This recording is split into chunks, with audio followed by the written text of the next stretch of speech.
the Cavs roster. Now, it's possible the Cavs are not going to ask that of him. It's possible they're going to ask him to be the 3 to Kevin Love's 2 because Kevin Love's playing the best basketball of his tenure with the Cavs. What is amazing to me is the Cavs, by any metric, are better than they were last year.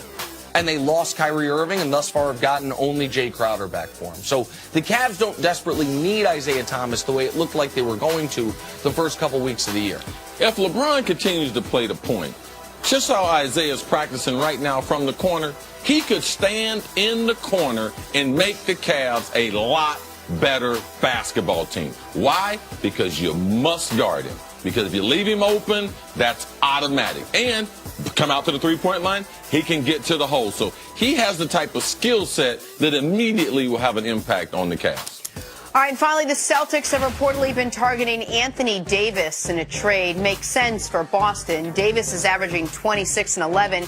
Makes less sense for New Orleans. They don't seem likely to trade him. So let's break this down a little bit. Nick, should the Celtics go all out and try to change their minds? Well, sure. And they might as well go ahead and start leaking to their friends in the media. They're trying to trade for LeBron and Steph as well. The Celtics have done a very interesting thing here, which is they have done what LeVar Ball claims to like to do. Try to speak something into existence.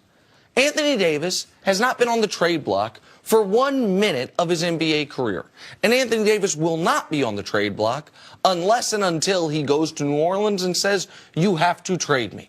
I know he gets overlooked now because we're thinking about Giannis and Embiid and Karl Anthony Towns. Anthony Davis is 25 years old, one of the 10 best players in the sport, and a guy who we have seen in year 3 of his career was an MVP candidate. Anthony Davis, when healthy, is maybe one of the 7 best players in the sport. And oh yeah, by the way, his contract does not expire until 2021, and he can't opt out until 2020. It makes no sense for the Pelicans to consider trading him. Of course, the Celtics should want Anthony Davis, and there's one very interesting trade they could make for him. But New Orleans is not getting rid of their franchise, especially when Boogie, they don't know what his status is after this year. It's interesting. It's a good conversation. It's nice how Boston was able to float this out there as if we're having a great season.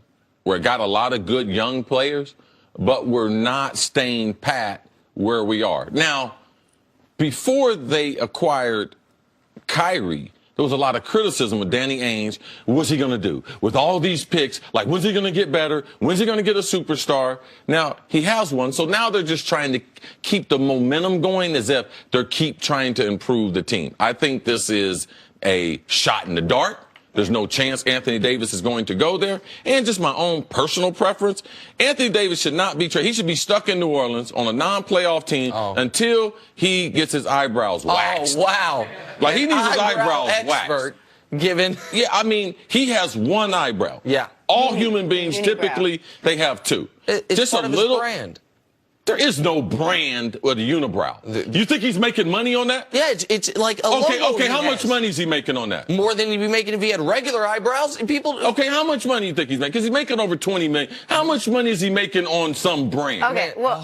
No, seriously. I don't know. You're the one who said it was a brand. Right, it is. It is. I think he is. Cece, okay, we can. You know what's a brand when you stink. Okay? When you have body odor, that's a brand. All right? Okay. That's something you can do about. European Wax Center. I was just going to say that. I was like, I'll take him to European Wax Center. I got a few extra swipes. Hold on, I got the eyebrow, got the ear, got the nose. Okay. Cece, that's good. Let me just float a trade, though, for you real quick. If Anthony Davis were to say, you know what?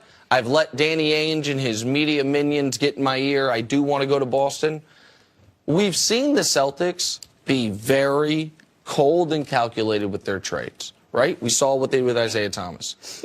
Well, let me ask you this. You've been most impressed by Brown and Tatum, right? Yes. They play forward.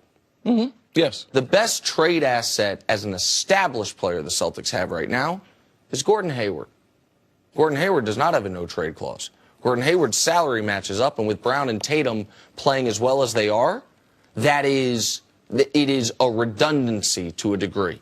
That's the one thing I'd be interested in. If Boston called up and said, listen, we didn't show loyalty to Isaiah. Gordon just got here. We know he signed with us. But Gordon Hayward and that Lakers pick we have, if the Pelicans were wanting to trade Anthony Davis. It'd be cold if the only minutes Gordon Hayward ever plays with the Celtics, he breaks his leg. But that trade works from somewhat works from a basketball standpoint and definitely works from a salary cap standpoint. I didn't know your thoughts. Zero chance of that happen. There's zero Danny Ainge trades away Gordon Hayward. And who would take him?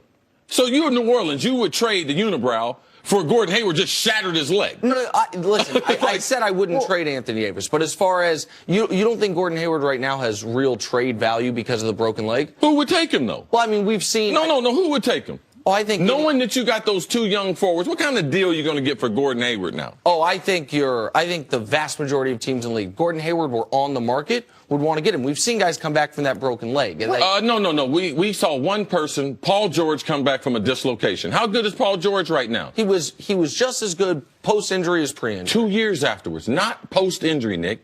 All right? It was 2 years, a year and a half, full speed. Sure, but it didn't change. Do you think Gordon Hayward has 2 years to spare?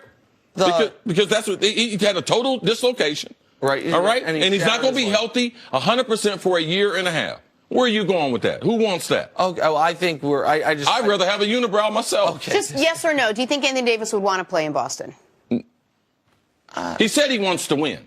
So he said he wants to win. So there's something. Yeah, but there's a difference between saying, there are some other places I could win more easily, and forcing your way out of a place. Anthony Davis said the players that are in the playoffs get covered and there's more visibility. That's what he said. Right. All right? Now, that's the only thing that he's ever said. So they're not making the playoffs there. So why else would he be mentioning this? All right, well, we mentioned Paul George. I think it was William Shakespeare who said, expectation is the root of all heartache. And nobody is feeling more heartache in the NBA right now than the OKC Thunder. Expectations were sky high coming into the season, but at 15 and 15, 7th in the West, it seems Shakespeare was right. Is it time for a trade? Russell Westbrook's not going anywhere. No one's going to want Carmelo. So that leaves one Paul George who can walk at the end of the season.